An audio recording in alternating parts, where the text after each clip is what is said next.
tree can make a million matchsticks, but a single matchstick is enough to burn up a huge forest. Good morning, fellow friends. I'm Karthik Jayaram from class 12C of Saraswathy Vidyanikethan Public School, Elamakkara. A change, a small change. We have been looking for that all our lives. Brilliant people, men of geniuses, they have been looking for that small change. What is that small change that I've been looking for? The last century, that change was for independence. Many countries, they took up arms. They realized that only by gaining true independence can we achieve our true dreams. The countries like France, the South American countries, South Asian countries, Indonesia, Australia, to even Japan, they look for independence and they got it too. But their story is a little bit different. They had power, they had manpower, they used the power of human will to overthrow the colonial powers. But in India, the story is a little bit different. After Gandhi came in 1915, we realized the fact that getting independence was not a sudden change. It'll take some time. It'll take a few years, not at least a decade. But then we realized a fact way greater, that we India were not united at all. Gandhi brought up the concept of satyagraha. What satyagraha basically means is that we need to make the oppressor realize his oppression, and through the methods of ahimsa and non-violence, realize the oppressor that he himself is making a bad move on the person he's affecting. Through this, the oppressor realizes that he has been doing great harm to every people out there, and us who have been oppressed has not hurt a single soul. This is a small psychological change, a change in the mind of the oppressor. We realize that we are not hurting a single soul here. We are not hurt anyone, but we have made sure that a change has happened. With this, our India got independence, 1947.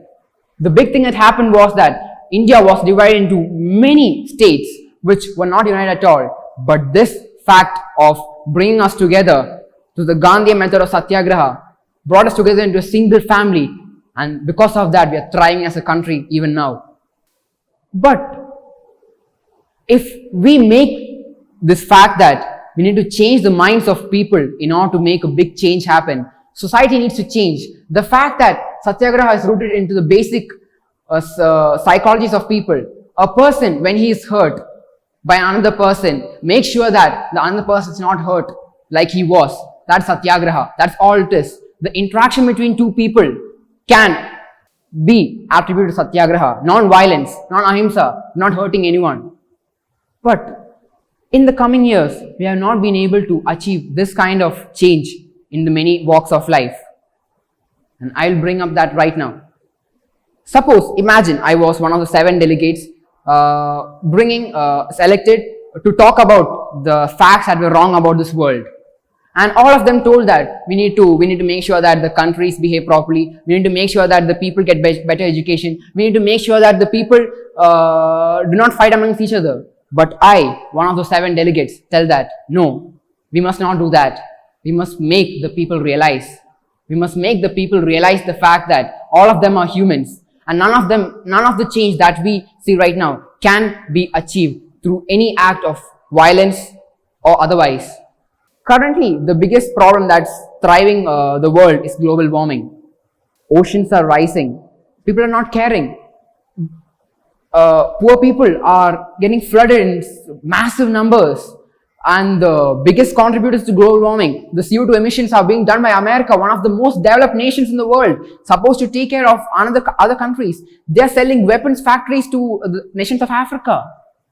But none of them do care about the fact that we need to make the people realize that violence is not a method. We need to make the people realize the fact that a psychological change is needed. Due to global warming, animals are not thriving. Tigers, which used to thrive in the forests of India, are reduced to just numbers of this 3,000 to 500. we are not still looking. And we are still going behind human facts of depression and stuff. We are not even realizing the fact that a global change needs to happen. Last century, a hero came, Gandhi. Gandhi was able to pull out of that big change. He was able to reason out the fact that we must not fight against the British. But right now, we have none of those heroes. We have no hero to bring us to our glorious change that we need. But we need to make sure that each one of us collectively brings about that change. The floods are being numerous. Tornadoes are happening every part of the world where it never used to happen. And people are not even bothering. They use plastics as much as they want to use. They use every element of human nature that destroys our planet. But none of them seem to care. Why? Because humans have been taught to live in an efficient manner. From a very young age itself, we have been taught that we need to make sure that our assignments are completed properly. We need to make sure that we have to be responsible. But none of us have been taught the fact that we need to save our world. Terrorism, one of the major aspects of human life, is not even being tackled in a global scale. In the borders of Kashmir, Pakistan and India are still terrorizing each other, killing massive number of people, but none of them seem to care. Why?